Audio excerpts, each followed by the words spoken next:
Hier is die opsommings vir geskiedenisgraad 6 kwartaal 1 en ons gaan nou kyk na 1 uit 3. Goue renosters en ander goue voorwerpe, simbole van koninklike mag en politieke leierskap. So, hoekom was goud waardevol gewees? Dit gaan definitief 'n vraag wees. Punt 1, goud was skaars en moeilik om te kry. Punt 2, dit roes nie en hou lank. Punt 3, goud is sag en maklik om te vorm. Punt 4, dit kon met ander metale gemeng word as dit gesmelt was. Punt 5, goud is nie by Mapungubwe gemyn nie, hy het van noordelike myne gekom. Punt 6, goud was 'n statussymbool. Punt 7, net konings en hulle familie het dit gedra. En punt 8, hulle is ook met goue voorwerpe begrawe. Die is nogals belangrik.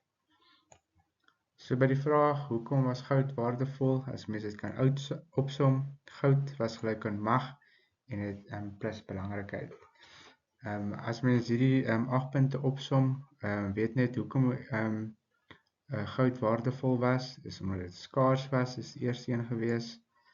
En dan weer eens, onthou net dat goud nie by Mapungubwe gemyn was nie, maar van noordelike myne gekom het. En goud was 'n statussymbool gewees, en net konings en sy familie het dit gedra, omdat dit 'n statussymbool was, en dan die koning was met goue voorwerpe begrawe. Dit is die hoof belangrike punte.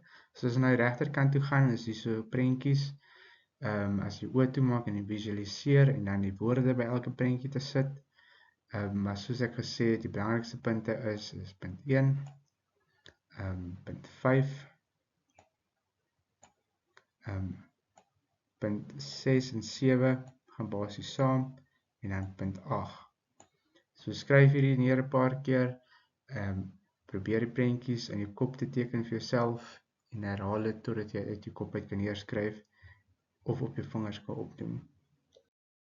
En die volgende ene wat ons na kyk is voorwerp wat argeoloë in die graf van konings op Mapungubwe se heuwel gevind het. So daar is 3 van hulle. Een is die goue renoster, 2 is 'n scepter en dan 3 is goue krale. So dis die 3 voorwerpe.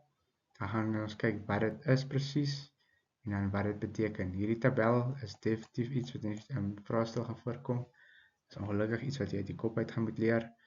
So ons kyk na die goue renoster, so het 'n houtkern gehad bedek met 'n dun bladgoud. Met ander woorde, hulle het 'n beeldjie gemaak uit hout uit en dan het hulle hierdie houtjie oorgetrek met 'n dun laagie goud. En dan wat dit beteken is, hierdie is definitief iets wat gaan gevra word, simbool van leierskap en beskerming, omdat 'n renoster kwaai is en nie gepla wil word nie. Horing van renoster simboliseer die rol van 'n leier as beskermer van sy mense. So dis 'n simbool van leierskap en beskerming. En dan die horing van die renoster simboliseer die rol van 'n leier wat dien as beskermer van sy mense. En die tweede voorwerp wat ons nou kyk is 'n scepter. Wat dit presies is 'n staf met dun bladgoud aan hout vas. In ander woorde, hulle het ook seker amper half soos 'n kierie uitgekerf en dan het met 'n dun laagie goud oorgetrek. Hierso is die voorbeeld van die scepter. En dan 'n simbool van gesag en koningskap. Dan goue krale gedra deur konings en familie. Dit was die simbool van mag en hoë status.